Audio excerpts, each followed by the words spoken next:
Hey friends, my name is Joey Goone, and I am hanging out with Deb. Deb, what is your last name? Like the boat. Like the boat, Deb Barge. And you are with Big Brothers Big Sisters, right? I am Big Brothers Big Sisters of America. So we're at the Raise conference in Nashville. We're hanging out in the beautiful broadcast studio. We are broadcasting live. Hey, Bobby Dean. We've got so many friends here, and we wanted to bring Deb on because you are. Tell us a little bit about your position. I'm going to actually move this just so we get quality, because there's a lot of ambient noise. We've got 700 friends gathering in the space.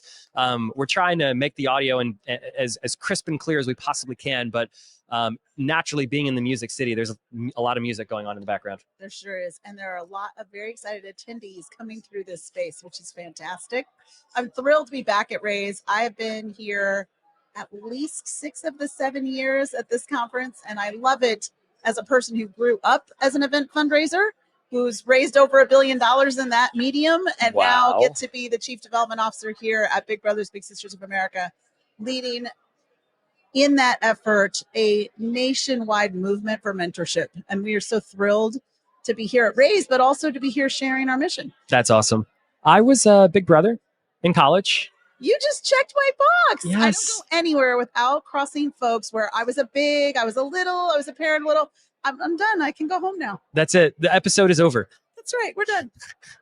So we wanted to bring you on because oftentimes, organizations, they're expected to do so much with so little.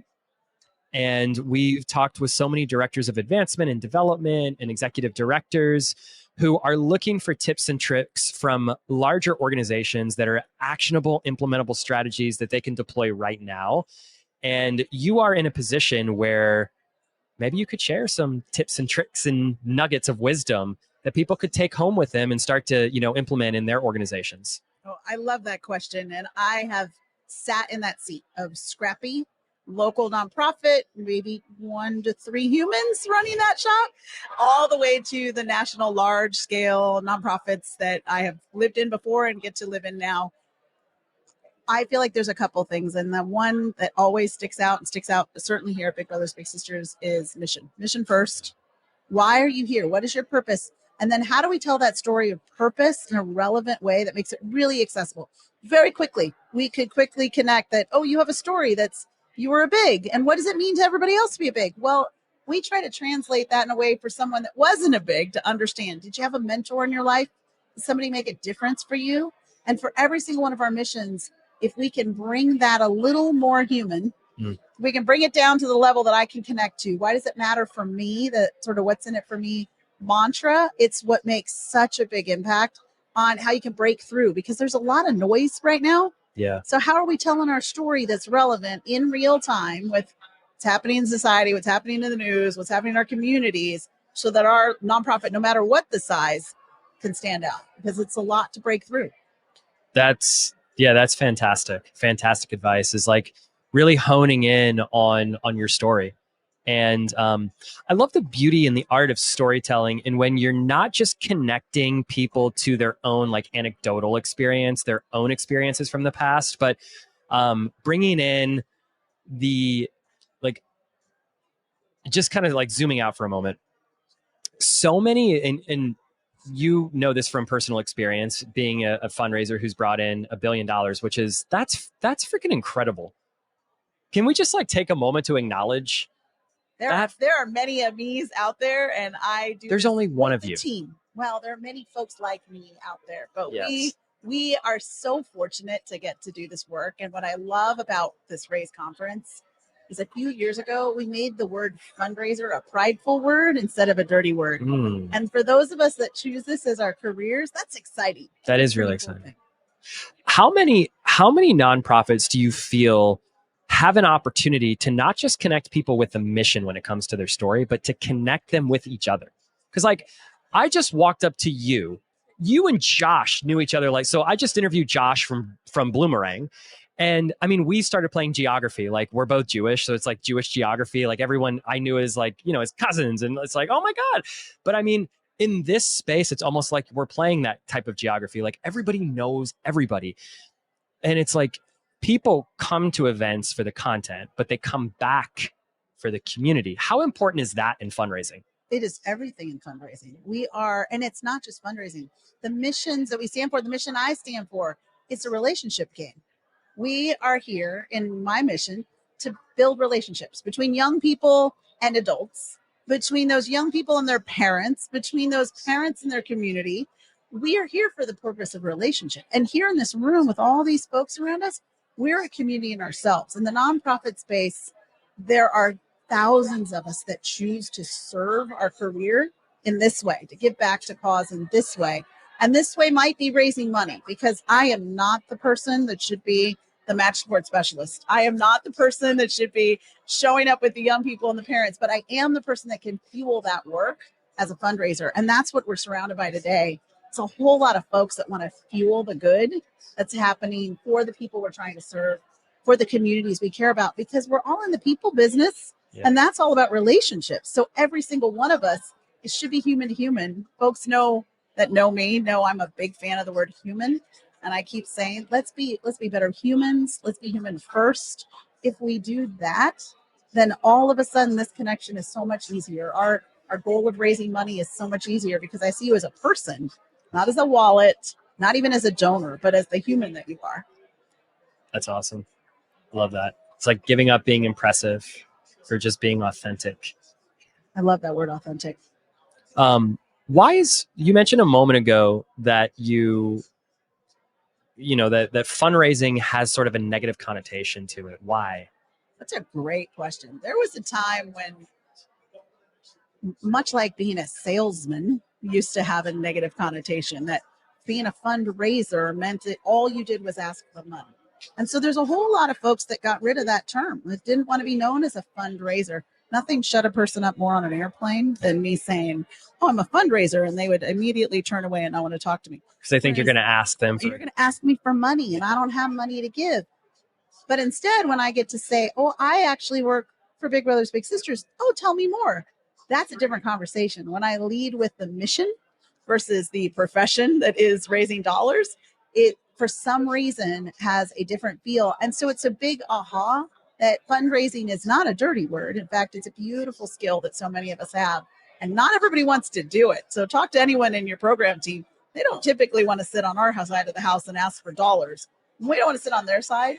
It's the joy and respect of all of our different talents that we bring together for our missions. I hope that we get to keep peeling that onion and not make that such a negative word, and instead an inspiring word, a word that fuels. To me, fundraisers fuel missions. That's our job. That's beautiful. I have a friend, his name's Tucker Wanamaker. And he always says the goal is to invite donors into their joy instead of asking them for a gift. Inviting them into their joy. And I think like the biggest thing, so I don't know, you probably don't know anything about me. We just sat down and we're having a conversation. I'm learning about you, which is super cool. But our brand, I love that you said lead with the mission first, not the industry. So our company helps nonprofits scale their impact through more impactful events and more meaningful storytelling. And so and I totally forgot where I was going with that, but there was a reason that I was sharing that with you.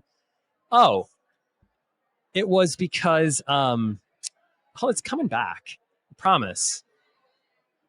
And I'm going to edit this part out. That's okay. You get to but keep going. Remember when we're just giving up being impressive for being authentic? Yeah. Uh-huh. Deb, where were we going with that? Well, we were talking about Tucker giving up. Leading with mission. Yep. Inviting people into their joy. Yes, I love instead of asking them for a gift. To me, it's connecting people with their passion. I always say, instead of, it's not a gift, it's an opportunity. Yes. Yeah. So I got it. It just landed. Yeah. It just came in. It came in from. We talked for enough. When we go to EDs or directors of development, when we go to event planners and event conveners inside of, fundraising organizations that rely on events to build their mission and build community, we always ask them, what is your objective for this event? What do you think? I mean, what's the number one thing they say? We say raise money, but that's not really their objective. Yes. Their objective is actually to raise fans, to raise awareness, to connect humans to their mission in a way that makes them advocates when they walk out the door, that goes from, in my old communication days, we learned very, very early on, you build awareness, that builds understanding. And that third step, that behavior change or that action only comes after those two things. So if you leave your event and you have raised awareness and built understanding, whether they give that day or not, they will eventually, but they won't if they didn't achieve those first two things. So true. And we always follow up with that. It's like, is that really the goal? And then it's like, to follow up to that, it's like, what's the goal then for your donors? Oh, I don't know.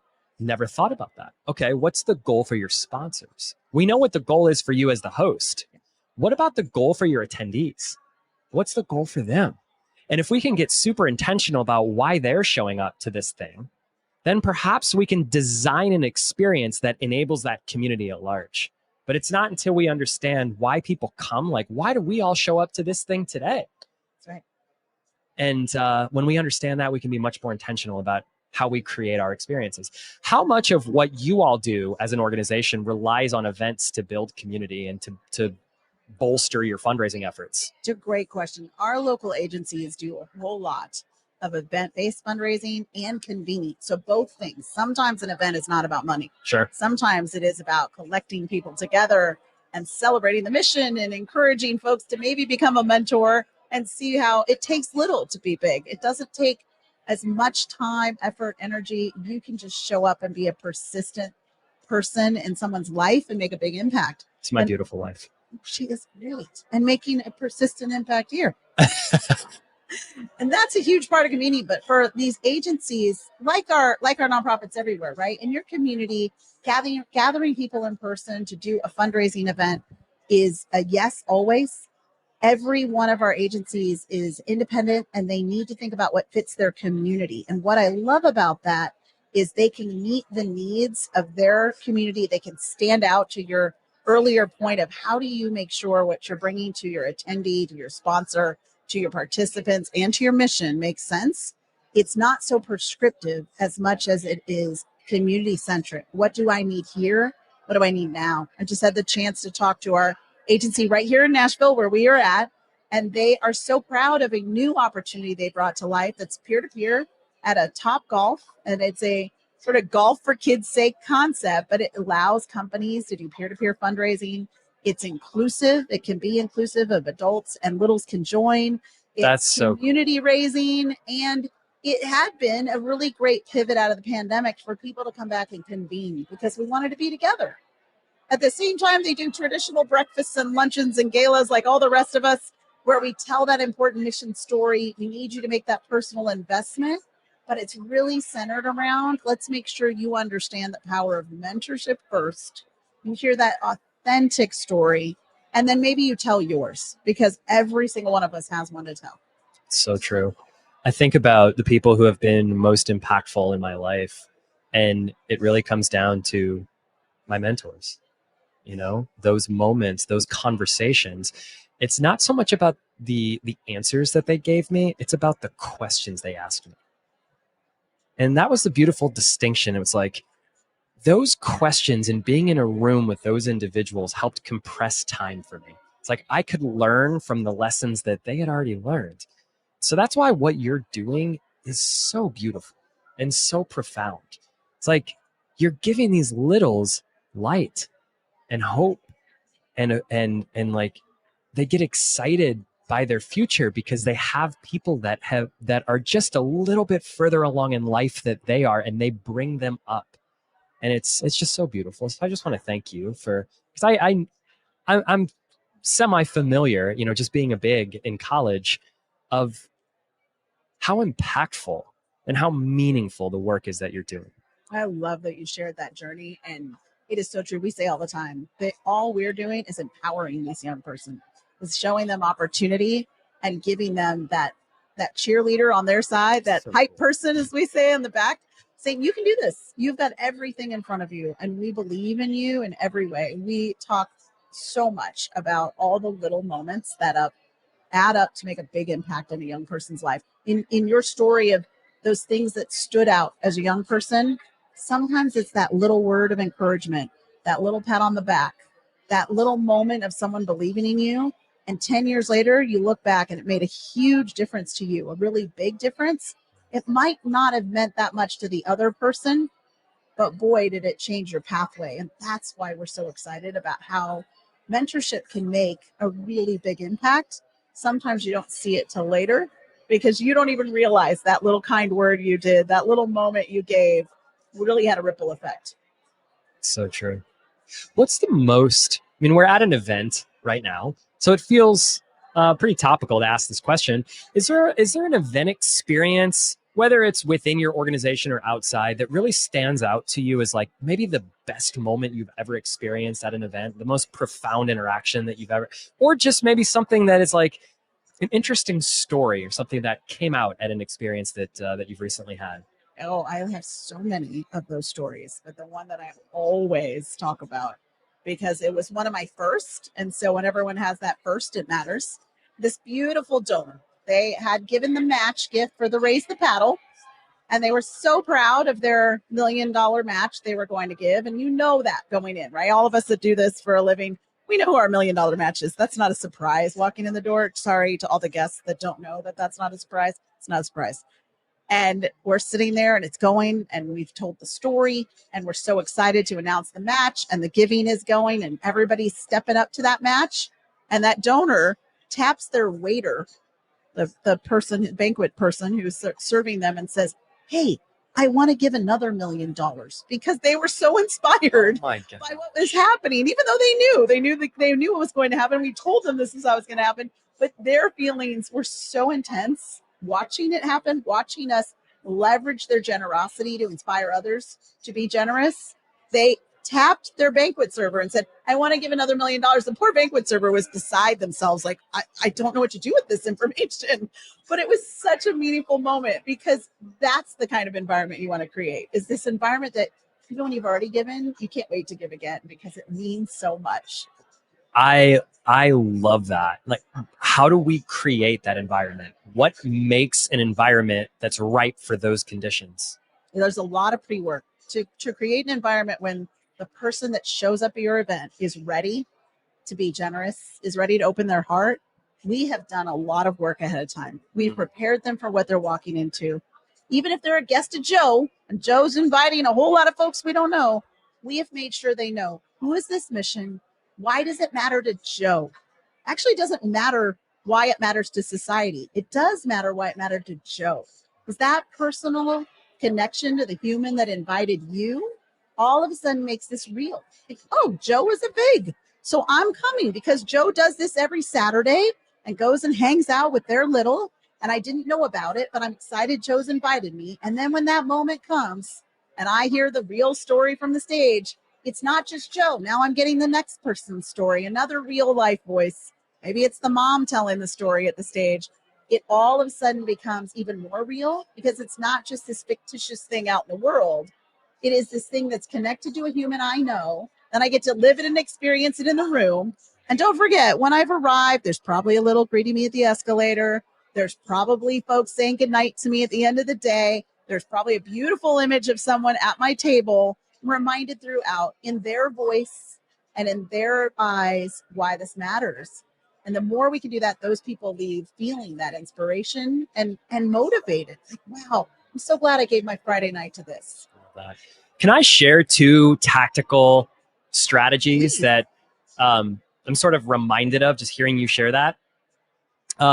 So something that we recently did for an organization that created that same experience that you just spoke to was, and I hope you get a kick out of this. And if you don't, that's fine. And if you do, it's awesome. But I'm just getting excited, so I want to share. So during and I talked to Bobby a little bit about this earlier, and he said the cocktail hour is the connection hour. I don't know if you know Bobby Dean, but the connection hour. So what we did is imagine a space like this. We had LED walls.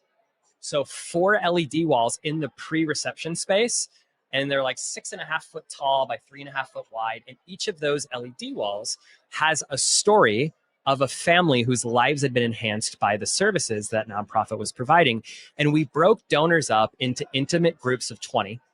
And they toured those 4 walls together in intimate groups. So they were able to not only connect with the mission, but connect with each other. So they're hugging and they're crying and they're laughing and they're making dinner plans. So before they ever sat down for the program, they were feeling psychologically safe because they're connected with a group of people. We can get into the neuroscience of psychological safety, but it was, could nerd out on neuroscience, but ultimately what we were trying to do was connect people to each other and also connect them to the mission. And so when they walked into the ballroom, we asked a question. We had some really, purposeful music, and we had them sit down in the, at the tables. And we asked a question. We said, "Hey, we're going to put a QR code up on the screen. What we'd love to know is, how long have you been donating to our cause?" And they all typed it in and hit submit, and the data was populating in real time behind us. And we're like, all the donors in the room who have been donating to us for 5 years or more, go ahead and stand up. And we recognized them in the space right there on the spot. And then we asked, you mentioned Joe a minute ago. We asked all those Joes. We said, "Hey, how many Joes are here tonight for the first time? Go ahead and stand up. We want to recognize you." So all those first-time donors also got recognized and acknowledged too. And then we did a 5-minute connection activity where we asked the 10-year donors to go and high five and hug and tell a new donor how awesome they were. Then we invited everybody to sit down for the program. So it was just like trying to come up with those immersive experiences that not only, again, I'm beating a dead horse by saying this so many times, but like not only connecting with the mission, but connecting people to each other, created those conditions where they didn't have $1 million donor in the room, but they did go from 400,000 to 1.4 million. And I think a lot of that was just by the intention behind those connection exercises, making people feel a part of the community. Exercises. I love that you made it human. You brought in that not only are you here for a cause, you're here for the people in this room. We share that together. This is a shared experience. Yeah. You made it come to life for them. I really love the immersion into the mission in small group, because not only is that psychological safety there, it's this connection to real people that have real passion. And now I've opened up your heart before you even get into the whole program and all the other things, but you're open and willing to receive. You've left behind all the burdens that come with us every day, all the work email, all the who's taking care of the kids, because now I'm immersed. I'm here, present. And now being present, I'm going to be even more open to this opportunity tonight. Love it. You mentioned before we hit record that you have some big news that you want to share. Do you feel comfortable sharing that, knowing that we're recording? Yes, I Okay. do, because we're not releasing until after September 14th. That's true. We're not. Good to go. So we are. Share your big news. I'm sharing. At Big Brothers Big Sisters, we are so excited to launch our largest and first nationwide brand campaign on the 14th of September, which is the middle of Big Brothers Big Sisters month. And for us, it's very purposeful. 1 in 3 kids today does not have a positive, sustained mentor in our nation. We're experiencing a massive youth mental health crisis. And we know mentorship is an intervention that will support young people in being all that they can. We talked earlier about empowering young people. We know mentors can help do that. So we're really excited to be launching this campaign. And we hope that you're going to hear about It Takes Little to Be Big in your ears, see it on your screens, see it in billboard around the nation, and scan that QR code. Tell us your mentorship story. Who mentored you? How'd they make an impact? Consider being a big. And if you can't do all those things, consider giving a gift. All the ways that you can engage help make a huge impact for the mission. Oh my gosh, we got some brass monkey rocking. It's my brass monkey rocking. Should we start line dancing? I mean, we should. I skipped the lesson this morning. Did you? I did, but we can like make the best of it, and you show me your best moves and I'll follow. Oh yeah, I'm out. Well, I'm impressed by all the attire we have here. There are some folks that are rocking some great boots. It's so true. Their hats, they came all ready for Nashville. Should we just like, for the rest of today, for like the next 2.5 hours, just do color commentating and just people watch and describe to the audience what then we're I don't seeing? have to live it inside my brain. I can speak it out loud. Very true. That's awesome. Well, so look then for that campaign coming to an inbox near you. That's right. Inbox, search engine, billboard. We can't wait. And we're excited because our kids need us. And we know everybody can help step up, be a mentor. share their mentoring story. It's really important. That's awesome. Well, thank you so much for spending some time. Any last words of wisdom that you want to share to the audience and the Raise Nation Fearless Fundraisers? I love my fearless fundraisers out there. Help us keep making that a wonderful, empowering word, because all that you do each day to inspire, to connect individuals with their passion fuels your missions, fuels all of our missions. There is a generous community across our nation who want to make an impact, and you're the connector for that. So thank you for choosing this profession. So now, just to close it out, let's look them directly into the eyes and tell them that we love them on 3. Ready? 1, 2, 3. We love you. All right, that's a wrap. Thank you so much for joining on the podcast. That was awesome. Thank you for being a big Conference. You may not be anymore. I hope so. I hope that's not the case. Yeah, I'm just kidding. Totally kidding. Okay, so these are super directional microphones. So if just make sure you're like kissing the mic. Hello. Ooh, that Does sounds. good? Doesn't that sound nice? Yeah. Okay. Ladies and gentlemen. So I welcome everybody. By the way, we are live at Raise, the Raise Conference, broadcasting here in the broadcast booth. Welcome to all the fearless fundraisers out there that are tuning into this session. I am Joey Goone with Utopia Experience. Our podcast is the Impact Roadmap, and I'm sitting here with my dear friend Joshua Meyer with Bloomerang, and we're going to talk about things. Let's talk about some things. Fundraising, maybe? A little bit? Are you sure? I don't know if we're in the right spot for that. It's so good to be here. Thank you so much for having me. We are thrilled to be part of this. What is Bloomerang for all of those that are not familiar with it? Yeah, that's a great one. So Bloomerang is donor management, online fundraising, and volunteer management software. So soup to nuts, bring your donors in, track it in your donor management software. If they're volunteers, we can bring that in as well, and then make it so much easier to retain those donors. Is it how does that work? Can you like give me a little bit of like a specific use case? So I'm a volunteer for an organization. Yeah. Is it an app that I could access on my phone to like know where to volunteer, where to be, like logistics or? Yeah. So volunteer management is new for us and we are loving it. It is a very cool product. The volunteer management allows that volunteer. So depending on how the organization sets it up, they'll be able to go onto the organization's website, okay, register for that volunteer opportunity. And then the organization can ask some pre-screening questions. So maybe there's certain jobs that you have to have some sort of qualification to do, right? And so through that onboarding or that registration process, right, that volunteer will answer those questions. And the volunteer could also have to sign a waiver if they needed, the organization required that. And then the volunteer is offered sort of time slots and scheduling based on the questions that they answered, right? So if one of the questions is, do you have experience with computers? And they said no, well then no opportunities with like data management or data entry or like registration at an event that would require a computer. They wouldn't be offered those opportunities, but they'd be offered other ones. So making that really easy. And then that's brilliant. That volunteer can then, depending again how the organization sets it up, there's some flexibility in this, but they can then go pick what time slots they want and what opportunities they want. And so if you're like a Habitat for Humanity or Meals on Wheels, right, where you so reliant on volunteers, you can then go in and you can just always have your stream of volunteers. And let's say you're short and you have a slot and you need 5 people. Well, there's messaging, built-in messaging. So each volunteer has an app to your question, right? And we can do push notifications. And so we can say, hey, we have 5 slots tomorrow morning to do, breakfast at the food pantry, who's available. And so it's bi-directional. You can get a lot of those logistics, a lot of those like the headache that comes with managing volunteers. It just becomes a lot easier.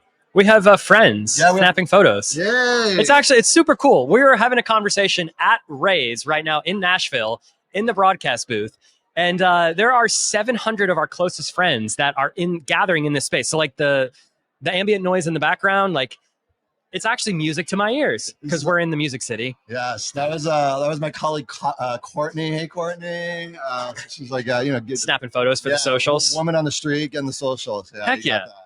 The volunteer management component that's really cool because as a volunteer, myself, I'll get emails from these organizations that I like to volunteer for, and it's like, would you like to volunteer? Here are all the upcoming opportunities. But that's it. It's very generalistic. Yep. Is that a word? Or did I just make that up? Hey, Is man, it general? I like it. I mean, Let's general's roll fine, but generalistic sounded smarter. Let's roll with it. I'm general. I'm going to try and use that at least one more A generalist. in this interview. Yeah, I got that. So yeah, it's like, it's just like general opportunities, but it doesn't ever align me with my superpowers. So you're basically saying you find out what their skills are, what their superpowers are, and give them the perfect opportunity based on their desires and their motivations. Exactly. There's nothing worse than volunteering for something that you're not really you're not good at, or that you're And so, let's get it all lined up, and let's make it super easy for both the nonprofit and the volunteer, right? That's I think awesome. There's so much, when you think about this, we think about, George Washington University, where I used to live, hospital. They're a client of ours, and they're all of their volunteers. Think about all the numbers of volunteers that they have on a daily basis. It's all done through the scheduling, through that system. But think about events, right? Here we're at Raise, like so many event fundraisers here. How many, and this is where I started, right? I started in event fundraising. Is there's so many jobs, so many that you need for volunteers to execute an event, right? And so making that so much easier for those event fundraisers to fill those slots, to recruit those people, to screen them, and then execute really, a flawless event. That's awesome. So you've been, is this your first time at Raise, or have you been before? Seven times at Raise. Been to the first one. I've not missed a Raise yet. Yeah. That's awesome. There's very few of us, so it's an elite little circle there. So is there like a favorite moment or an experience that you can recall from one of the past Raise conferences, or maybe even this Raise conference that really resonates with you? Sierra this morning was amazing. Like our keynote speaker, she just delivered such an impactful message, right? Of just being able to overcome challenges, right? I think in fundraising, we're often told do more with less, right? And I think her message today of empowerment, of moving beyond the things that are challenged and difficult and try and push through, is one that really resonated with me. One of my most favorite moments, though, I think was when it was, so around this, right? Adversity, right? We wanted to figure out, so I used to be on the One Cause team that sort of produced the event, and the pandemic, right? In that very first year, we were like, do we do it? Well, we didn't do it in 2020 for obvious reasons, but we wanted to do something. And so it was a lot of fun to figure out, what is our virtual event? People have been doing virtual events for, 3-4 months. And we were like, how do we elevate this? How do we just make this virtual event none other? And we ended up booking, just remember, we ended up booking a studio in Tampa, Florida, where our MC was going to be. And we had a couple staff down there, a whole television production studio. And then in my living room, I set up a green screen. And so innovation, right? So here I am being broadcast in, right, into the television studio, and I was doing some speaking, and then we had everyone else on Zoom. But it was just, I think you go back to what we were talking about, the keynote speaker today, and talking about adversity and how do we overcome it, and how do we take those most challenging moments in life, and how do we turn those into opportunities that just go beyond it. And so there's still elements from those the years that we were virtual, right, that now have been brought back into the actual in-person event. So I think that's one of the things that I will always take away from it. Those are awesome, awesome stories. I love that. It's like, how can we, and what Siri shared earlier today was that simple reframe is, how can we not look at it as a problem, but instead an opportunity? It's hard though, right? Yeah. Because you get in your head. And you're like, how do we do this? And it's almost like you have to take that step back. But it's in the pandemic, we were just forced to do it, right? Sure. There was no other choice. And so it's that forcing mechanism that we kind of got to look at when things aren't going right. I think in the software space, being in the software space, there's that sort of adage, which is fail fast, right? And software developers, they embrace failure, right? Because that means we learn something. And that's actually something I tell my team.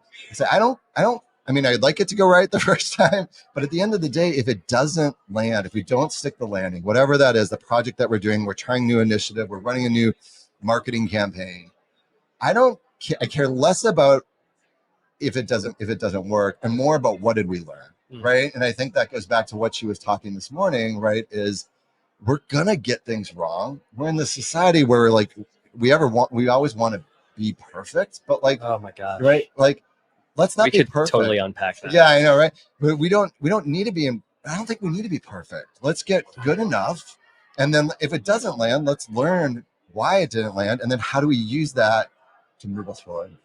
One of my mentors, one of my favorite quotes, and I try and live my life by this quote, but one of my favorite quotes that I heard from him is give up being impressive for being authentic. And gosh, how liberating is it to just go around and to just be yourself and not have to put on a performance and realize that everybody in life is really doing the same thing. Yeah. You know, and when you give somebody else that invitation, like, hey, I'm just going to be authentic today. Like, I'm going to fail a lot. I'm going to learn a lot, and that's okay. If you sort of zoom back, and this is something, do you follow Alex Hermosi at all? I don't. Okay. I'm not familiar. So Alex Hermosi has a podcast, and he's this guy who's like built and sold many companies, and now he wants to help entrepreneurs like figure out the things like fast track, like compress time by listening to me. I'm not selling anything. I'm just offering advice. Yeah. And his whole thing is like, think about life on a 500 billion year time frame. And if it doesn't matter in this moment, and it won't matter 500 billion years from now, then should it affect your mood? Should it affect you? And should you fester and fume and get upset that you got stuck in traffic, or this situation didn't work out, or this client or this partnership or this donor didn't give it the level that you were hoping? Like, those things on a 500 billion year time horizon are seemingly insignificant. And then you can start to add levity into your day. And you're like, you know what? It's not that big of a deal. It's really not that big of a deal. And then to your point, we just reframe it as a learning lesson, a learning opportunity, and move forward. It is. And I think what's interesting is like, you know, when Instagram started and Instagram culture, right? Like, the pictures had to be perfect. Like, everyone was sort of like trying to edit and crop it, figuring out how to edit and crop it, because, you know, only graphic designers knew how to use Photoshop at that point. Then the tools became easier and easier and easier. And then I think at some point, people stopped caring. They just wanted to get the content out. They wanted to get the picture out, and they were still getting the lights in the eyeballs and so on and so forth. And so now you have all these content creators out there, right? Who, like, it's not perfect. Like, they'll take takes and it's not perfect, or something happened. But I almost think those moments of levity where it doesn't land are almost worth more than trying to make it so perfect. Yeah, so true. Perfect. So I don't even know what we're supposed to be talking, but I'm loving this conversation. I love it too. So just out of curiosity, and we've got just a minute or two left here. Yeah. Like, why does this because like here in this moment, by the way, there's a lot of clamoring in the background. It feels like we're like, you know, we're at the orchestra. There's like bells. I think it's just silverware, but you all I don't know what's happening. And next year, hopefully you're all with us here next year. If they're able to be with us. Oh, true. Because this sold out. Yes. So why does Raise sell out every year? Like, what is it about this conference? Like, even at this venue, which is a massive venue, it's busting at the seams. Yeah. You've been here for 7 years. What's the key? I think the key is, it's a couple of things. Number one is, when we were with the One Cause team, you know, one of the very first things that we were looking at is, do we want this to be a user conference, right? So right now, sort of happening in parallel in San Francisco, my hometown, is Dreamforce, right? Which is a user conference for the most part for Salesforce. Or do we want this to be a fundraising? Do we want this to be a fundraising experience, a fundraising conference to help fundraisers, do more and feel empowered? Yeah. And they picked the latter, right? Like, there is definitely a number of One Cause users. There's a number of, Bloomerang users. There's all, here. But the mission here, not the mission, the message here that I think really resonates and why people come back year after year is this vision of empowerment, right? And empowering fundraisers to get out of their comfort zone, to try new things, and to the hashtag, right? Really fearless fundraisers, right? And that's why people come back. It's not one software company's user conference. Now, there is some user stuff that happens both for One Cause and some of the other customers or the other sponsors here. but it really is a vision of growing and learning and sharing and having some good food and good laughs, and just really empowering and energizing fundraisers to go back and do more in their communities. And really, at the end of the day, it's the fundraisers that are executing these missions, these amazing missions in each one of their communities, and we couldn't do it without them. And we're so grateful to have them. Yeah, I just want to wrap this up. Yeah. You just brought up such a beautiful point that I want to piggyback off of. I love all of you. Like, this work gives me chills, and I know it does the same for you. Yep. I'm not trying to speak on your behalf, but you all stay empowered, stay fearless, continue serving your communities. You're doing such beautiful work on this planet. And I know sometimes it's hard to see the forest through the trees or the skies through the streets because you're in the throes of your mission. But please know from people who are here, like, looking at your mission from afar, from the objective lens or the outside perspective, like, you all are a life force, a force for good, and you're change agents. And we just wanted to, like, maybe end this by loving on you and honoring you. Just put your hand over your heart and just give yourself a little bit of love and acknowledgement for the beautiful work that you're doing in your communities. And thank you. Thank yourself that you're getting up every day and making a difference on this planet. I couldn't say it better. Thank you so much for having me. Absolutely. It's been a pleasure. All right. Thank you, Joshua. All right. All the fearless fundraisers out there, we'll see you next year at Raise. Hopefully, if you didn't get to attend Raise this year, get your tickets for next year. I know they're probably going to be on sale by the time you're listening to this podcast episode. And I'm Joey Goone with Utopia Experience. It's an honor to be hosting today in the Raise Nation broadcast booth in Nashville. And we'll see you on the next episode. Cheers, y'all. Well, hello, Raise Nation. Welcome to Raise Nation podcast here in Nashville, Tennessee on 9/11. And we are surrounded by tons of fearless fundraisers and supporters of fearless fundraisers all coming together to make some awesome stuff happen. Yes. Yes. And with me, I've got a great guest right here, the one and the only Joey from Utopia Entertainment. I am here. You're here. I am here. We are here together. And this is an event experience. This is so meta. This is an event about events. It is. If you think about It's yes. Yes. It's an experience where we're unpacking what it means to host an experience. Yeah, hosting, creating, designing, producing, and then following up after experiences, which is, I mean, that's fundraising at its best.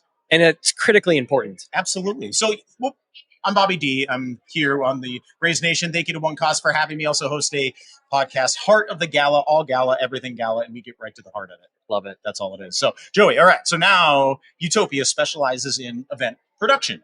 Yes. Talking about lights, sound, video, all the bells and whistles and knobs and wires and all the things, right?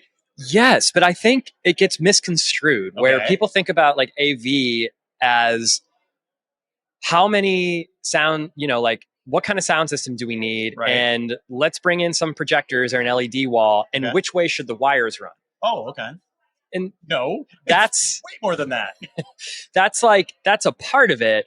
But for us, it's much more about how do we create the conditions where the community can come alive? Yes, I love that. So that when you get on stage, people are already warmed up. Yep. And their hearts are open and they're feeling empathetic Yes. to the mission. Yes. And it's all about we can talk about something that we call the 3C model, which we've borrowed from our friends over at Exchange. Tell me more. So the 3C model is sort of our understanding of why people gather. And it's kind of like, we don't have to get into the whole, the neuroscience behind it, but people really come to events for 3 reasons. Okay. And so, and you know this, Yeah. people come for and we call them the 3 Cs. Yeah. Again, we've borrowed this from our friends over at Exchange. It's just a way for us to make sense of why people gather. Okay. And so the first C in the 3 Cs is they come for content. Okay. Stories. Yep. Okay. But content is ubiquitous, right? It's everywhere. And the way that we are delivering content has evolved. And so we need to be evolving too. Like, we don't watch live TV anymore. We No. watch Netflix on demand or YouTube or Hulu or whatever. Yep. So the way that we're getting our information is changing. Yes. And so that's not the only reason people come. The second reason people come to events is for, connection. Yeah. They want to connect with Yep. other people like themselves. Yep. But the reason people come back is the third C. Now, like intentional, thoughtful executive directors and event conveners usually stop there. Yeah. They stop after the first two C's and they miss the most important part, which is community. Ooh, yes. I love that C. It's the best C. That's the best C. And community is all about the transcendent purpose. Yes. What are we looking to accomplish as a part of this community? And that's often the part that gets missed. Yes. And that's like, again, that's my favorite C as well too, because it's so important to then have that community come together to do something bigger than themselves. You know, Yes. it's the sum of the parts is where it is, and you've got to have that connection. You've got to have that content to then really build into that experience right there. And just as you said about the content being so important, and it's not just the video, it's not just the speakers on stage, it's not just it's the story that is built by the content, but it's the story within the donor that themselves. Yeah. And each donor is going to empathize, or they're going to put themselves within that story. And then that's where the community, where the village gets to come together to truly affect that organization, affect the impact that's happening with that. And for so many event pros or event planners or development directors, CEOs and whatnot, a lot of times gets lost in the weeds. We get lost in the colors of the napkins. They get lost in the food. They get lost in the co-chairs saying, no, we need to do this or we need to do that. And then so much time and energy is spent within that it's that those three C's of experience that end up getting lost. Yeah. So how can we, as event collaborators, can come together to help make that community stronger? I think just having a knowing of this is like, so many of us are leading these like intentional, purposeful communities, but we didn't have the label of the three C's right before. Now we have the label. Yep. So I think it's just understanding why people gather allows you to think a little bit more intentionally and reflectively about what type of experience can create the conditions in our event space yes to help the full community come online. Absolutely. I'm trying to think of a particular example, so like when you walk into a room like this, yes. So we're at this conference. Yes. It's awesome. We're in Nashville. We walk in. Usually when you walk into a space, you're walking in by yourself. Now you and I are gifted and privileged and honored. I'm sure like the fact that our wives get to come with us to these experiences. Yes. And I'm like, okay, so I'm not walking into this thing by myself. I have my life partner, but you're still coming into this space and you don't know a lot of people. Yeah. The same is true of donor communities, Mhm. attendees to these galas. Yeah. They're walking into a space. Maybe they know one or two or, a table worth of people, but they don't know everyone else. Right. And then we put them in a seat. We lock them into a position for 4 hours. And the best part of the night, honestly, the best part of the night is when you step on stage and do your thing. Yeah, well, let's give. It's time to give. Time to give. But the charisma that a true benefit auctioneer can bring to that environment is incredible. Yes. That's the time where people have the most fun. Yeah. What about before that? Right. What about after that? Yep. Can we create the space to make the entire event experiential? Yes. Because when you walk in, you're thinking some version of the following two questions. Am I safe in this community? Yes. And can I be myself with this group of people and still fit in? Right. So that's psychological safety. That's the neuroscience. Mhm. If we understand that and we know that we have to make people feel safe, well, we have to start asking ourselves, great, well, how do we do that? Yeah. And the easiest way to do that is for me, an individual who may be on stage like the executive director or, CEO of the organization, the board chair, the board president. We all are impassioned with we love the organization, but oftentimes it's great if we could step aside and create the conditions where our audience can actually connect, not just with the mission, but with each other. Yes. And it's creating that safe space, that time of connection. We're pushing a change of the cocktail hour kind of name. We're calling it the connection hour. I love it. And with purposeful intention to create meaningful connections. And a lot of times, like you said, that you'll have your table hosts or board members or whatnot, and they'll invite their network and they only hang out with their network. And as a board member, as a chair, or a committee member or whatnot, it's your job to now reach out into the community. Yes, bring your network, but it is your job to now connect your network, your circle, with the broader network that is there, and creating that true connection. And now not only are we making connection between humans, but we're also then making that connection to the cause. And then this is where content then comes in. It is the room design. It is the marketing that is around. It's the impact messaging. It's the sound. It's the lights. It's the feeling. It's the food. It's all of those elements to then build that warm fuzzy feeling that's in the heart. And I would like to talk about with the it's the event mountain. Like you're climbing up and you're building up, get to up to the top of that peak, the pinnacle, the crescendo, which again I coined the golden goosebump moment, where it's all building. And that's when, like you say, when we walk into the room, we have to have the connection. We have to feel safe. There's the content that we're absorbing, and it's coming into our brains, it's coming into our hearts, and everything is building up to the pinnacle, to that peak of that moment. And then there's the ballroom entrance, which I love, the grand reveal, and I'm sure you do too, that everybody's been in the connection hour, and then the doors open and the band starts playing and the lights are flashing, and it's this inviting environment that everybody's able to now come into. And then within a properly produced program with the right content, no BS, no boring speeches. We're done with that. Please stop. No boring speeches. Get rid of them. We need meaningful remarks is what we're looking for from the executive director, from the board chair, from our testimonial speaker, from your fundraiser, your auctioneer, or whomever your MC is going to be.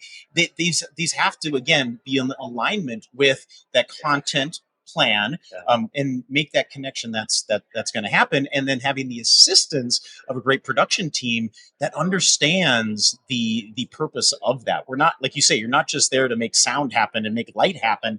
It's the design of that. And I love how geeky we can get about the neuroscience. Like I mean, color science is like a whole thing that you can again, we're designing the opportunity to set the optimal experience point where people are going to feel most generous. They're going to feel most comfortable. They're going to have the most trust built within that. Yes. And with proper, again, sound, light, food, drink, the right amount of drink, not too much, just enough. It's like after two drinks, right? Yeah, yeah. 2 drinks, generosity goes down. Yeah. Once you get to number 3 and you're on that third glass of wine, So again, plateaus. And then common misconceptions. Plummets. Yeah, we don't need them wasted, toasted. Anyways, I could go on that for hours as well too. But it's that environment that's being created. It's the environment that then does enhance the experience that's there. And then the enhancement of that experience, just like you said, trust and safety built within that then ties into generosity. Mm-hmm. So what are some things, would love giving these value nuggets out to our nonprofit friends that are out there. What are some things that are often missed once we're moving into the program, we're moving into the ballroom, we're moving into that main section leading into the fundraising? What are some things that can be enhanced? So before we move into the ballroom, can we zoom out for like 30 seconds? Sure. Because you mentioned the connection hour. Yes. So one of your fundraising partners was at an event with us recently. Mm-hmm. And so see this space like this, and for the audience, you'll just have to sort of imagine we're in this registration area, and it's probably a 25 by 50 foot room. Would you say that's about right? Yep. And what we did is we created these LED walls, these display walls. Yep. So imagine a vertical LED wall that's about 6.5 foot high. Love it. By 3.5 foot wide. Mm-hmm. And we broke donors up during the connection hour. I love that you called it that. We broke donors up in intimate groups of 25. Okay.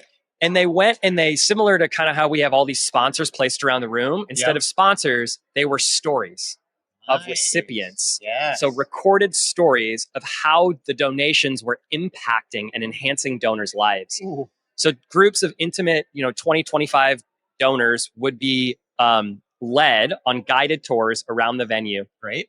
In the pre-reception area. Yep. And then they were told these, 1.5 minute stories at 4 different stations. Okay.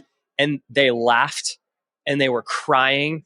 They were hugging each other, and they're like, wow, we know why we're here. Yes. This is why Yes. we're here. Yes. And when they walked into the venue, into the space, so like they not only were able to connect with the mission, Yep. but like we talked about a little earlier, they were able to connect with each other. Yeah.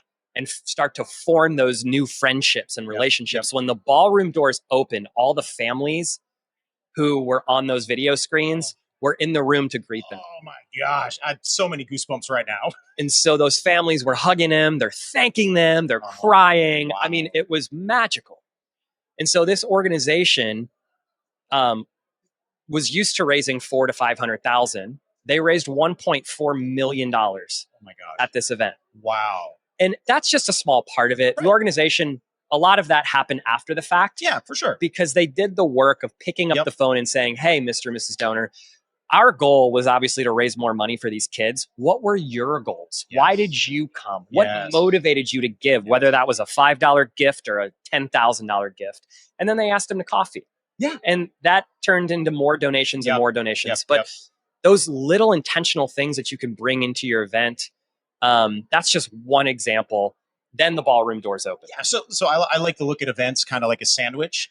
You got the one piece of bread, which is your connection hour. You've got the meat and the cheese and the mayo right there in the middle. That's your program that's there, and then you've got your other slice of bread that's on the end, which is what happens after the event, and it's immediately what happens. And then, like you had said, the great follow up and cultivation that's beyond that, which then leads to bigger gifts. So now we're kind of in that peanut butter and jelly kind of place. That's what tastes good. That's what feels good. That's what they're going to be immersed in, that shared experience that's in the ballroom. So I love building that content and that connection in the connection hour.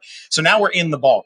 We're in the turkey sandwich in the middle right there. What are some things that an organization, just as like I love the opening the door, the family that's there, but what's something that you think that an organization could do easily, minus having like a giant LED wall or or multiple projections around the room? Yeah. Like, what's something that they could do to enhance again that experience, enhance the safety, the trust, the generosity, and the inspiration? For sure.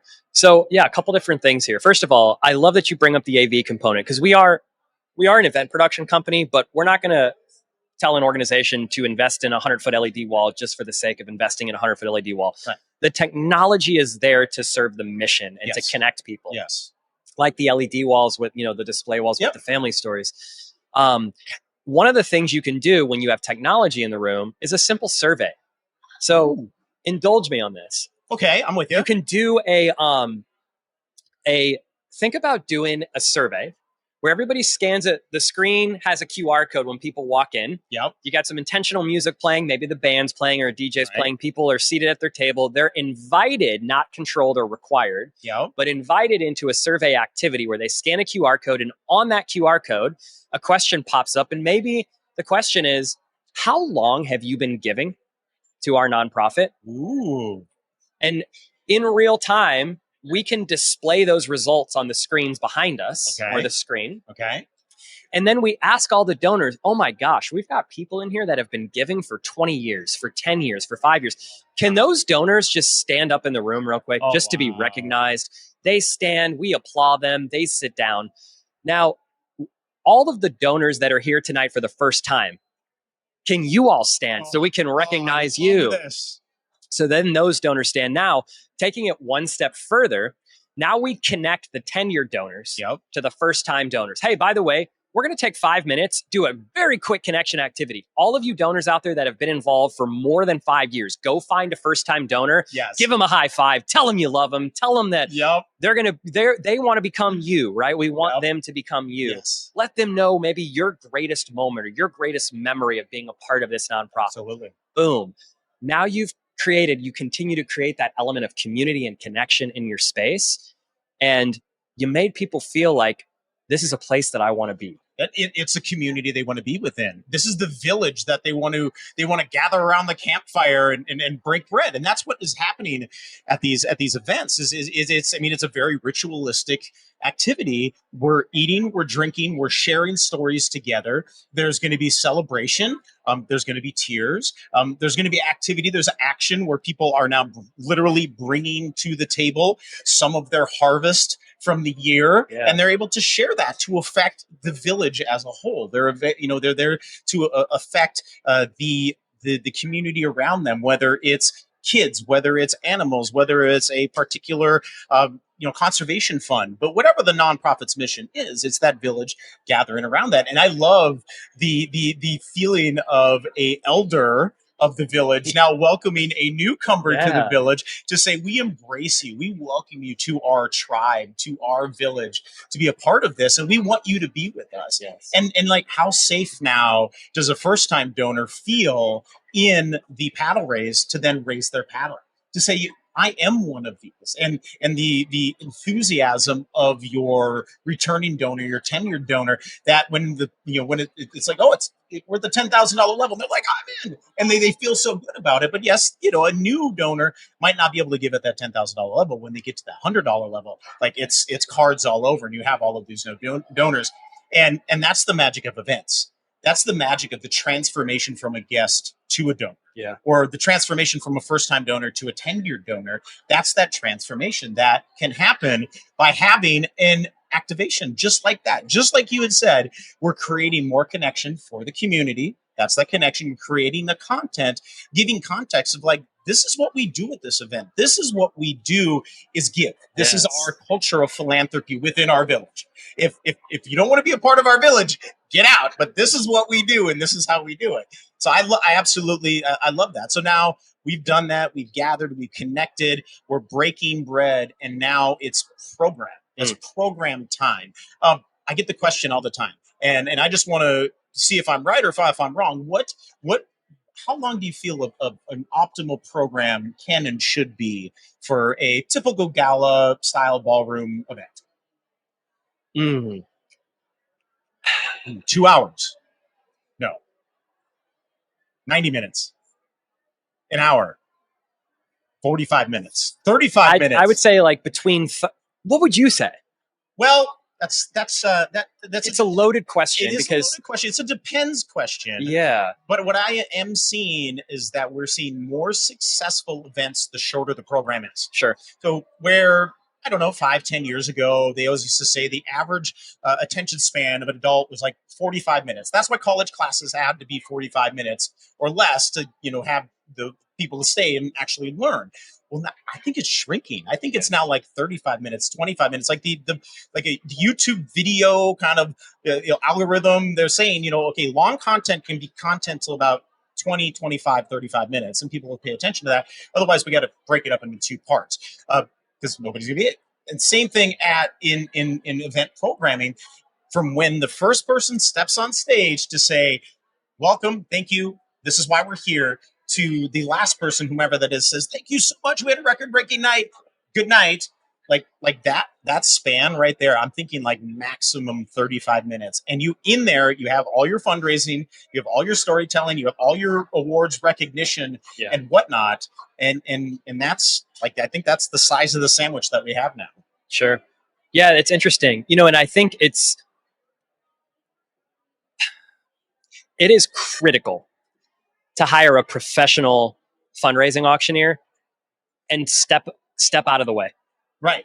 I think that I was at a gala last week as a guest, and well-intentioned, beautiful souls were on stage. Yes. The CEO and the co-founder. Yes. And they went for 45 minutes, and they laughed and they cried, and the audience laughed and cried with them. But they then went into the auctioneering themselves. Ooh. So I think what the best thing that you can do as a nonprofit is to know your superpower. Yep. And hire the experts to come in and complement you and to be as synergistic where you don't have superpowers, right? Right. And so if you want to tell your story in a 3 to 6 minute video. Yes. And then allow the pros like yourself to come on stage and deliver those results on your behalf. Right. If that in and of itself is the only change you make at your next event, you will be well on your way to exponential growth.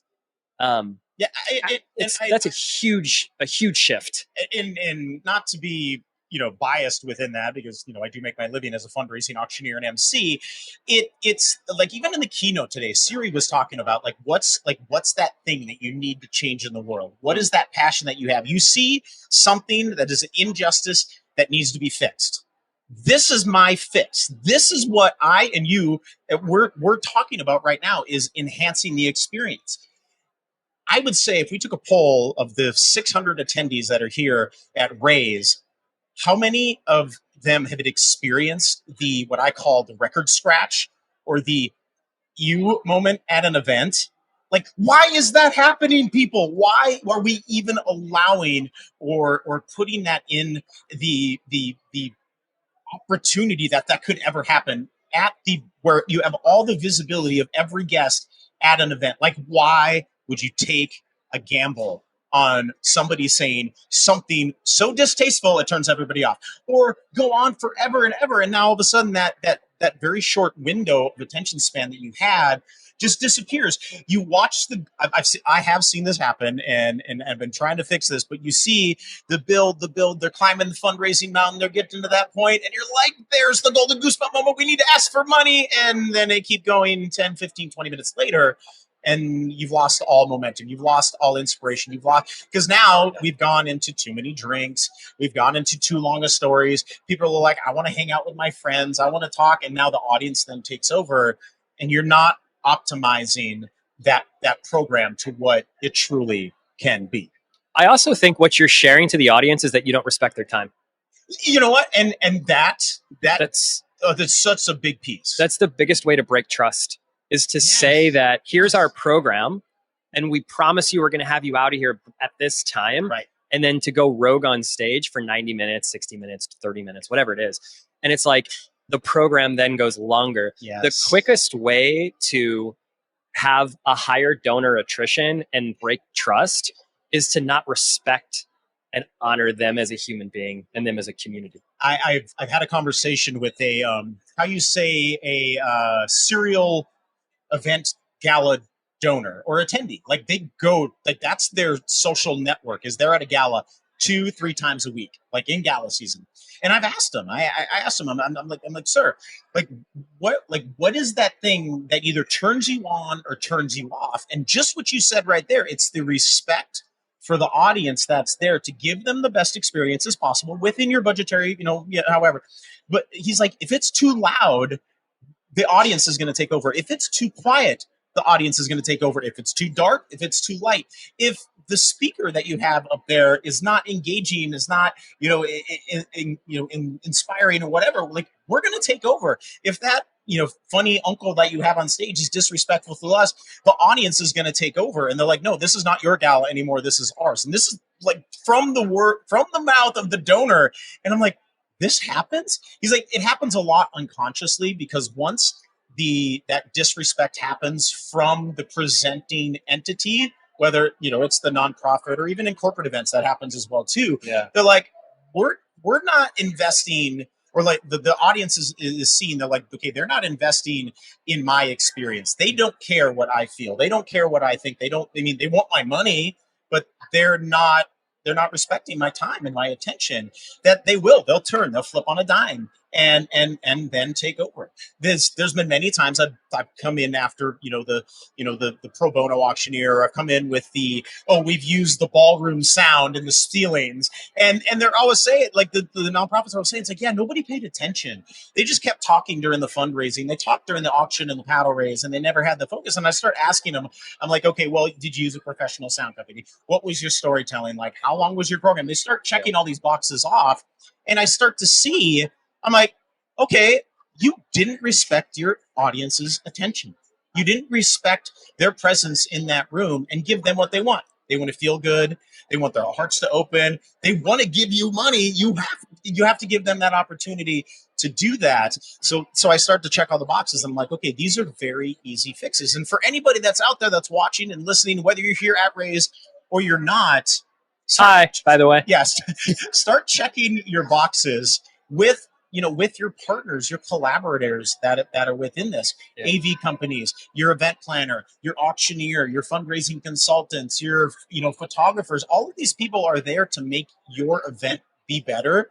for your donors. And once you start to bring everybody to the same page and start to have those conversations and those connections within your producing team, then that's where the event is just like going to open up and everybody's like, oh my God, that was so awesome. Because that's what we wanted to say. Absolutely. Yeah. And then it's that experience that then ties in with the brand of the nonprofit. And then they get the call Monday morning. Thank you for coming to our event. We had a great time. Can we go to coffee? They're like, yeah, totally. That was great. That was great. So we've got a few more minutes because again, I know there's only a 35-minute attention span, and we don't want to disrespect Touché. your time. We've got to make sure that you get some good stuff in here. So programs happen. They've had a great event. This has been awesome. And now we're kind of getting to that last piece of bread, and we're moving on. What are some things, storytelling, content, connection wise that a nonprofit could do immediately following the thank you, good night, you don't have to go home, but you can't stay here moment? Sure. So, great question. Really good question. Couple things. So I was actually a donor at an event. Okay. And this happened. And so sometimes we tell the lighthearted stories. Other times we tell the real gut-wrenching, emotional, raw stories that just tug your heart out, right? Yep. So that was this particular event. It was a little girl. Her name was Hannah. And she was battling a terminal illness. And all she wanted to do was go and see Taylor Swift in concert. So group of couple hundred of us in a room. That video plays. And it's incredibly emotional because she admitted that she doesn't have long and she knows it, which is so sad. No 8, 9-year-old should ever feel those feelings and that deal with that. And her parents were beside themselves, obviously. Yeah. And so the CEO of that particular nonprofit stepped on stage and said, hey, there's blank note cards in front of all of you. We're going to write Hannah a letter. Oh. So a group of us that didn't know her, we all wrote her words of love, anything on our hearts and our minds that we wanted to share, words of encouragement. We love you. We support you. You don't know us, but we know you and we know your story. And by the way, your wish is going to come true. And we sent those off to Hannah. Now, to answer your question, they closed the impact loop. Okay. After the event, 2 months later, I got a video texted to me. And it was Hannah reading our letters. No way. She was reading our letters. And then we got to see her go backstage and meet Taylor Swift. And at the end of the video, it mentioned that Hannah was no longer with us. Oh. But we, as a donor community, made her wish possible. And we got to see her reading our letters, right? Because it's like the impact of like, where is this going to end up? Right. That impact loop was closed. It's been 8 years since I attended that event. Yep. And I still remember the visceral, raw emotion 8 years later. Yes. It's been one of the most impactful things I've ever experienced as a donor. That right there was created with intention. That experience, what you're feeling right now, 8 years later, was designed by a team coming together to collaborate, looking at the gala as a very, very, like almost a spiritual experience that does affect the souls and the hearts of donors that are there. And it's that type of experience that you as a nonprofit professional, an event planner, a development director, CEO, whatever, someone that's in charge of organizing your gala, this is the responsibility that you have. And here at Raise, we're working together to empower our fearless fundraisers to then think outside the box, create moments like that, plant those seeds in the hearts and minds of donors that are going to live for years and years and years. And so I want to ask, because I was like, are you still a donor for that organization? I am. That's it right there. Bingo. Right on the nose. And it's not the first gift that, yes, we want to get as big a gifts, and it's always in our hearts to make an event as record breaking as it can. But it's not the gift that happens at the event. It's every gift that happens after the event.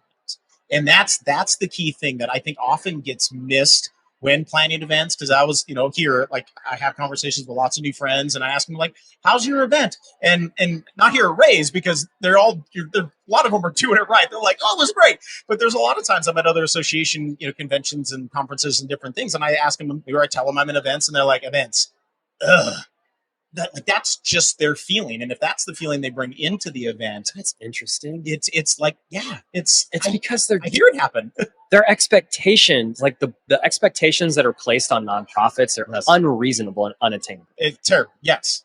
Yeah, and they're like, you have to put on this mega multi-million-dollar event and don't spend any money on it. Yeah. Yeah, or don't And spend also, extra time on it.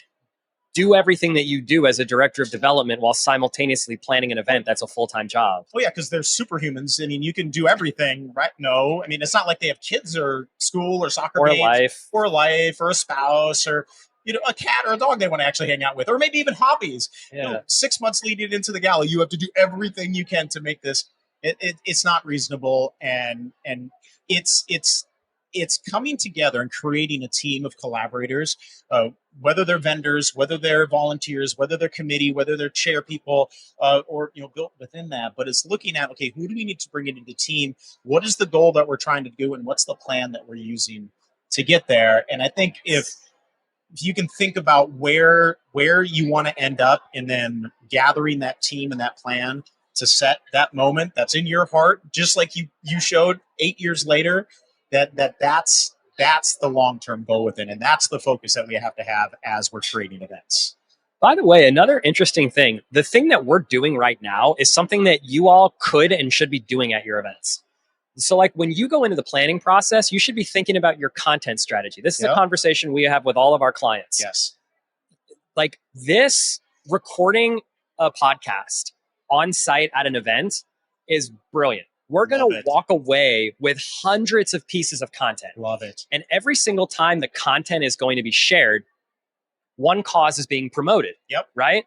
It's a brilliant strategy on their part. So who are the podcasters out there that care about your mission, that care about what you care about? Go out there and ask them, instead of printing their logo on a piece of paper or putting it up on a projector screen or putting it on your social media following that has 100 followers. Yeah. I mean, I don't mean to be disparaging, but like, It's only funny because it's true. it's only funny because, I mean, there's so many great, smaller nonprofits that, the director of development and the marketing team, they can't do everything, right? So like, they can't be excellent and have 1 million followers while also juggling the donor base. Right. It's just not possible. Right. So you can monetize your event in other ways by offering new sponsorship opportunities like a podcast on site. And it's not only going to benefit the podcaster or the sponsor, it's going to benefit you, because every time the content is shared, like what we're sharing here, your nonprofit could be getting promoted. Oh, absolutely. And it's something that lives forever and ever, and continues to keep that seed, that inspirational, just that little spark that's in the heart of everyone that attends that event. And it's that spark, because we're all in competition with so much attention that's out there. There's so much that is vying for our attention these days. But if you can create that moment, your little girl needed to go see Taylor Swift and left that video with you, and left that moment now planted in your heart for absolute ever, that you're never going to forget that moment, and then now always be a donor forever. I think that's everything. It's critical. Right on. All right. Well, everyone that's out there in Raise Nation, thank you so much for watching. And keep going out, make an event happen. Got to thank Joey from Utopia for coming out and being a part of this, and also setting up all of this cool stuff. Like, I'm a super geek, and like, this is fun. I love this. Love twisting the knobs and all the things. So thanks for being Turn it out up, here. turn it down. Yeah. We can do that in the post show. Just like mess with all the knobs. Yeah, all that kind of thing. So, Joey, thanks again for being a part of this. My name is Bobby D. Thank you for tuning in to Raise Nation, recorded live here at Nashville from the Country Music Hall of Fame. Bobby, thanks for having me. Thanks, Appreciate buddy. it. We'll see you next time. Thanks, everybody, for watching. Hey, my name is Joey Goone, host of the Impact Roadmap podcast, and I'm here with my friend Barbara. Nice to see you. So we are at Raise, which is one of the largest nonprofit conferences in the country. What's your experience been like, Barbara, so far at Raise?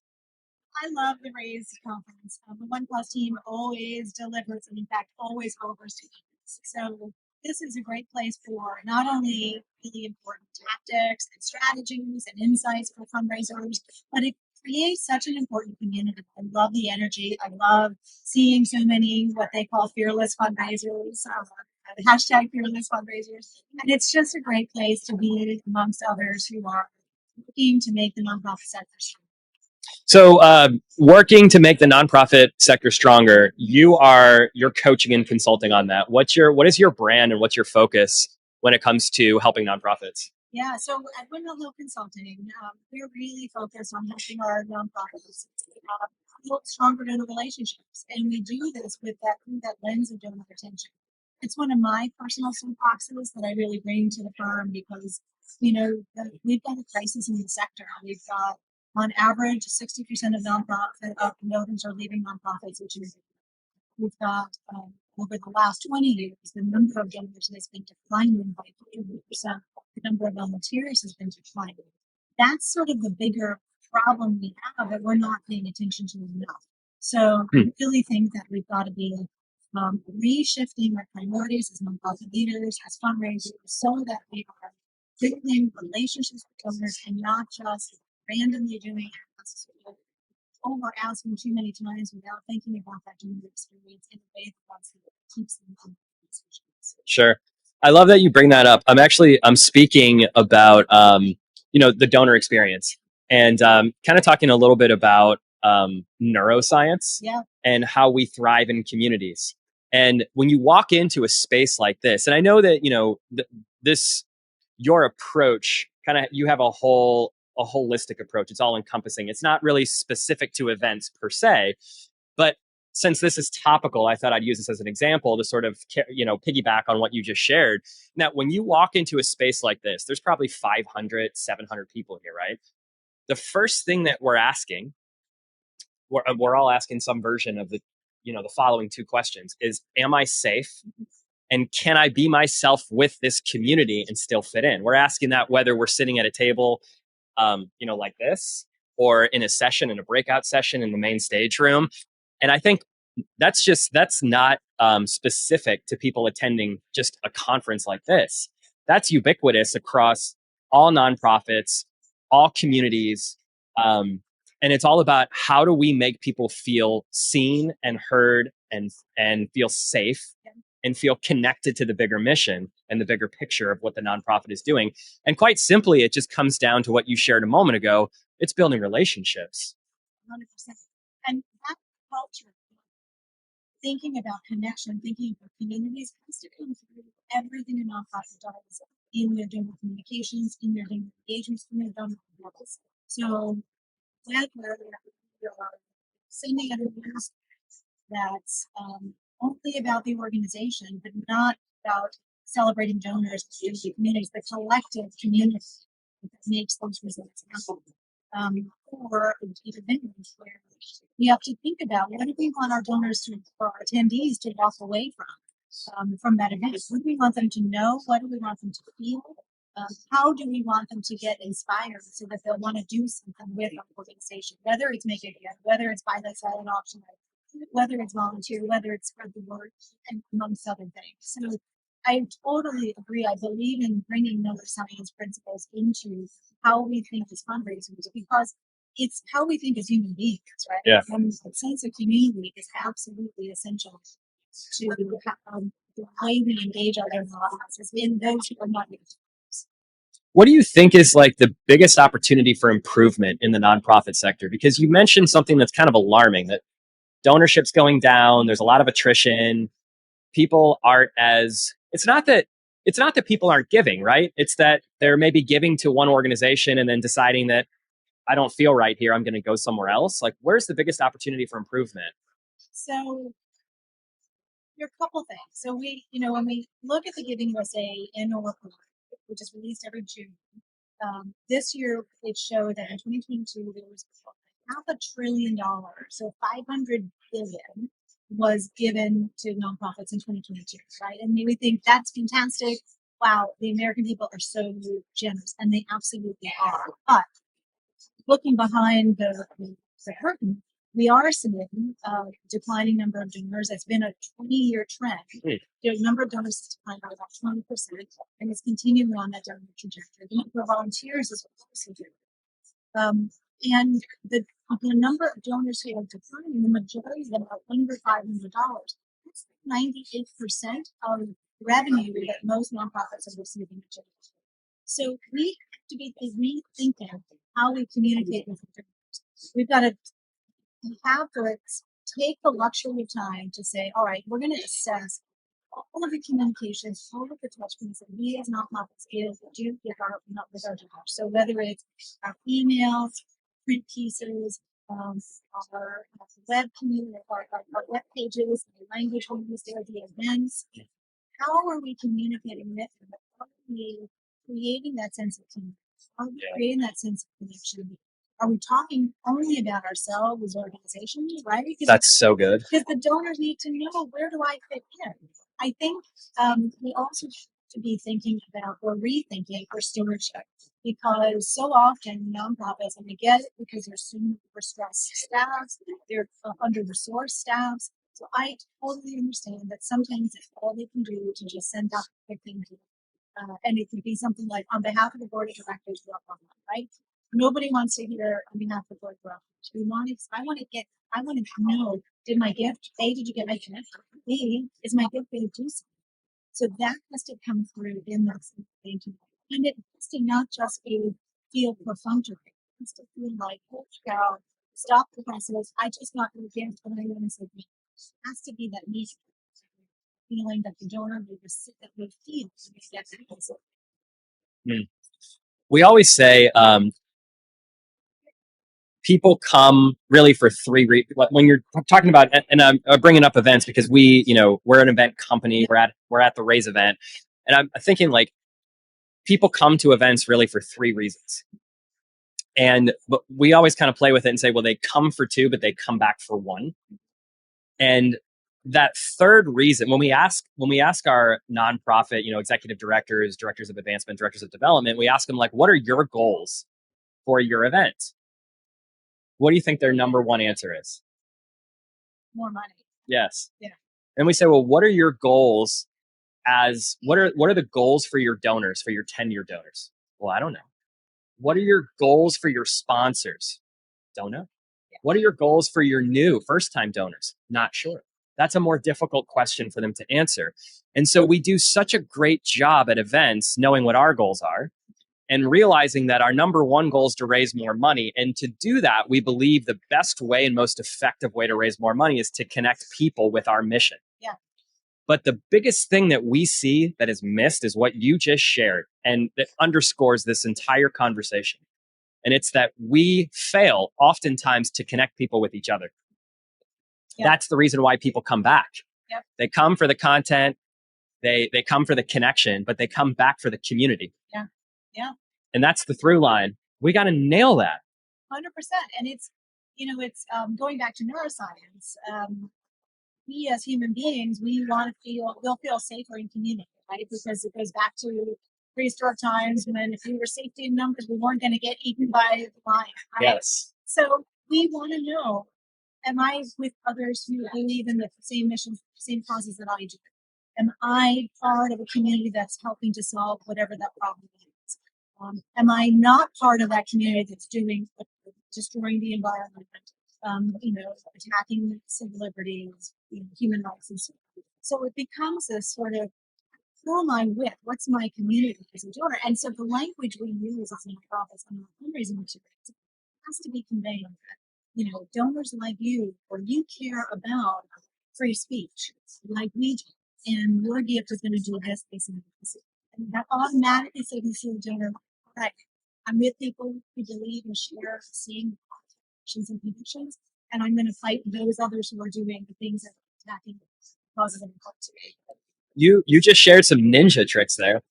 Do you coach at all on NLP, on neuro linguistic programming? So not yet, but I just finished the Institute for Sustainable Philanthropy's philanthropic psychology class course. So okay. My certificate. I haven't gotten my certificate officially yet. So fingers crossed it will be my final project will be approved. But yeah, it was an 8-week course that was run by Dr. Adrian Sargent and Dr. Jen Shane's team. It was fantastic. It dove into the sort of neuroscience and all of the language choices, and it was fantastic. It was so eye-opening. So those are some of the tips that I have sort of ingrained in my own thinking about how I now coach nonprofit partners. That's awesome. What was this course?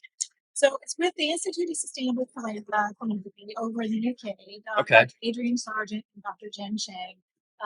They are just have been incredible thought leaders and researchers, academic researchers on philanthropy for I think 25 years plus. And so I had the great honor to work with Adrian a couple of years back when we partnered on a project on development planning. And so I was really, they've now launched a certificate program. They do other courses as well. And so this one was just an incredible value time. I definitely encourage people to choose it. That's awesome. Yeah. So what's your background? We probably should have started there, but I just got super excited to like dive in because our time in the broadcast studio is so limited. But what's your background? How'd you get into this line of work? So it's the typical fundraiser story. I just fell into this. I was looking for a summer job in college, and I called up the alumni office where I was going to school, and I said, "Hey, do you have anything for the summer?"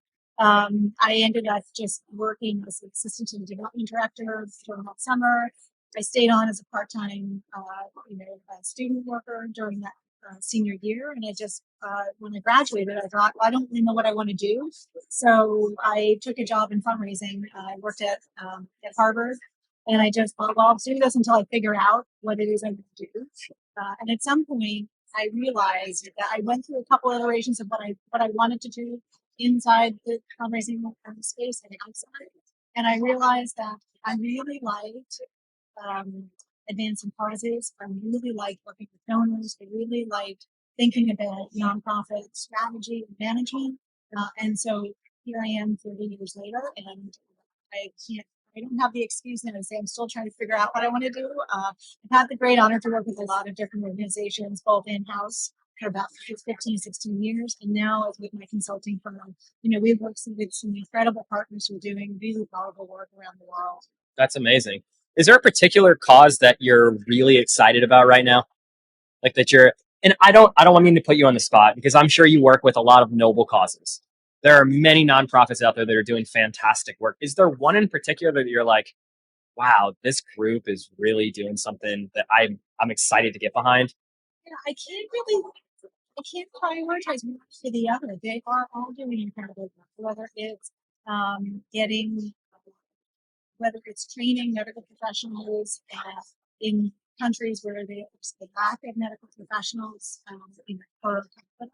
Yeah. So there's providing really literally life-saving, life-changing experiences, whether it's working to get more women in politics, whether it's working to advance the role of women and girls throughout the world, whether it's helping those who are deaf and hard of hearing and their seniors. I mean, there's so many great causes.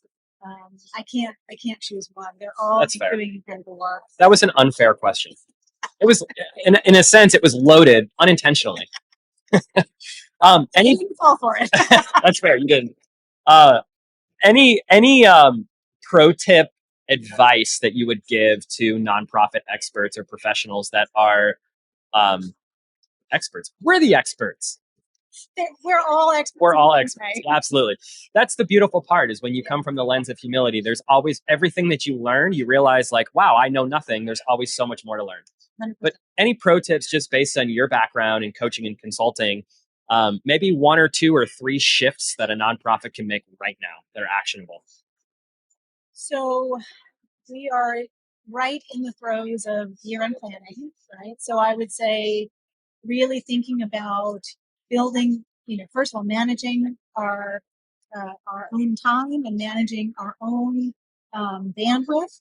Don't fall into the trap of trying to get everything. You're not going to get everything done, right? But if you start planning now, making sure that you've got a reasonable plan in place that will connect with your donors, that will focus on not just asking them for money, but stewarding them, keeping them engaged in lots of different ways, multi-channel for sure. But also think about it in that lens of donor retention, well, not just now, but throughout the year, because Sure. really your success in the year end is going to be determined by what you do the previous 9 months. So I think that's number one. And if it's, here we are in September and it's a little hard to say, well, but I haven't really been communicating with donors to now, but I got the year end, I still have to do. Totally fair. look at it as a planning opportunity in January once you get through the hurdle of year end. So that's number one. Number two, I would say, resist the focus of only thinking about revenue that you raise. Again, I get it. There are lots of competing demands for revenue. There's budgets that have to be met. There's services that will be impacted if the budget's not met.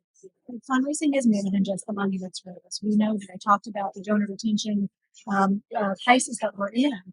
So if we're not focused on keeping as many donors as possible, you're going to be just spinning through churn each and every year. So really look at what are your own organization's donor retention metrics. What are your average gifts? What are your first time donor retention metrics?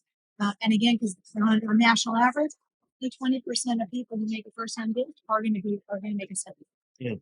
80% of those people are not coming back. So think about your fundraising strategy through the lens of not just money raised, but how are we doing with our donor retention, our first time donor retention, our average gift. Those three metrics right there are going to point to the health and sustainability of your fundraising strategy over time, much more than the money, because the money you might be able to raise each and every year, but if you're doing it through churn, you are not going to sustain your. It's so true. Such great points. Do you are you familiar with Test Gift? I'm not. So I have a friend. His name is Kurt, and him and his wife are very philanthropic. And he runs a foundation. He's got a multi-generational family business that he runs. It's a very big company, has a foundation, and they give away millions of dollars to charity every year. And so they go to, I don't know, 10, 15, 20 charity events annually. Yeah.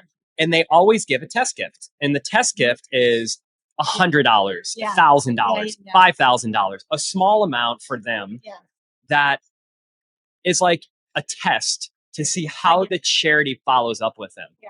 And if he gets a generic form letter in the mail that's a rubber stamp from the CEO or executive director, he's moving past it. That ends up in a waste can. 100%. But if he gets a personalized phone call that says, why did you give? What motivated you? Yeah. Can we get coffee so I can learn more about you? His ears perk up. If the conversation goes well and there's mission alignment with his foundation and that particular nonprofit, that nonprofit could go from getting $1,000 test gift to $100,000, grant from his foundation, or $500,000. Yeah. And so what I'm hearing you say is, you have to go further and realize that the fortune is in the follow-up. Yes. And if you're utilizing events as a way to get those first-time donors and to get them excited, events are expensive. Yeah. And so we could continue to churn and do events unintentionally every single year, but we got to realize those individuals in the room, how many Kurts might there be in your audience that are testing, and they may not even, he puts a label on it. Yeah. Most people don't realize they're doing that. But if you follow up with them thoughtfully and they're like, oh, wow, they care about me. Yeah. How much further can that relationship go? You know what? That's a great story. And I 100% agree with you. In fact, for so many first-time donors, and I'm going to quote Tom Ahern on this. He talks about it. The first-time gift is like they're showing you attention. They're not in it yet, right? And I 100% agree with that. And when we're working with clients and they're going to be doing an event, whether it's a small group gathering or a larger event, we're always thinking about what is that follow up. And I'm constantly saying the event can't be for the event's sake. It can't be just to have a nice party. It has to be, what is it that, again, we want to be conveying? How do we want our donors to feel? And especially then, how do we follow up with them to hear their experiences? So we might say, have board members or staff, again, giving whatever the capacity is of the staff. We might say, have board members call a few of those attendees and say, we just want to say thank you. We'd love to hear your experience. What was something that you came away with from that event?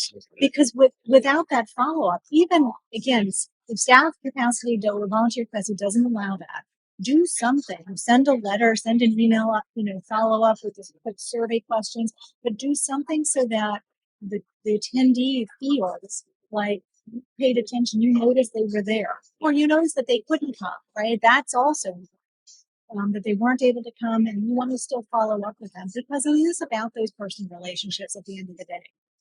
Okay, I have one last anecdote. Yeah. You mentioned not able to come. We have a school that we work with in Chicago, and their largest donor couldn't attend the event. Uh-huh. So the head of school called us and said, we want to do a hybrid event. They're in wherever they were. I think they were in they were traveling in Virgin Islands somewhere and with their family during the time the auction was happening. But they still wanted to participate. So we made it possible, the largest donor of the school, for them to participate. And we brought them up on the screens in the room. So they were able to wave to all their friends. Fantastic. We had cameras in the room. Yeah. So they could mingle at the table that they were typically at. We put cameras around the table so they could still talk to those folks and feel like they were connected to the community, awesome. even though they were halfway around the world. Yeah. That donor ended up, the hybrid technology was maybe $10,000, $15,000 for us to bring it into the space with all the cameras and the gear. And that donor donated $60,000, $70,000 back to the organization because they made it possible for him and his wife, or his wife and him rather, to still be involved in the event. Yeah. And so if people can't come, no may be an answer, but perhaps what they're asking for is, do you care enough about me to figure out a way for me to participate, even though I can't physically be in the space? Right. Well, and also for those organizations that maybe they don't have that capacity to be able to do it. Yep. Picking up the phone or going through that roster to say, who did we invite? Who's not able to come? Can we do some personal follow-up to say, I'm so sorry you weren't able to come. I'd love to just tell you a little bit about what we shared. Or maybe you video some of it and send it to them and say, this is what we missed. We're sorry you couldn't be there in person to share it with us. Right? And it's just, we saw so many great examples in 2020 when all the in-person events couldn't happen. So we saw so many great examples of virtual events that were able to create that same sense of connection back to the cause. Because yes, these events are always about community with each other, but they're also about the mission, right? But what's bringing them around the table. And sometimes, it's somebody who's invited them and maybe they're just doing it because that person invited them. But often enough, they're curious about what that cause is. And like your friend Kurt, they're going to sort of test it, but they're not 100% sure if this is something that is a long-term philanthropic priority for them. So all the ways that you can create that sense of connection back to your mission is going to be really important. And it could be as simple as like someone holding a phone in the room, night of, and then emailing it out to say, we're so sorry you couldn't be with us. Absolutely. Yeah.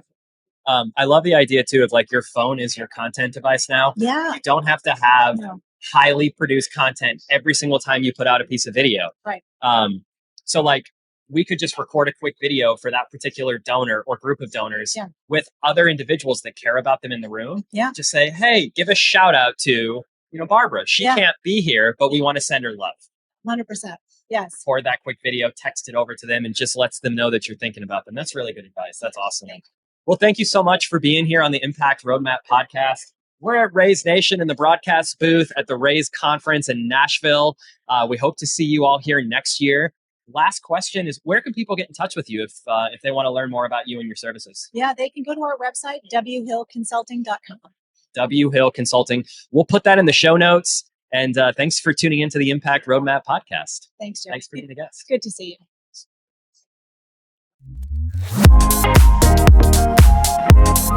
you.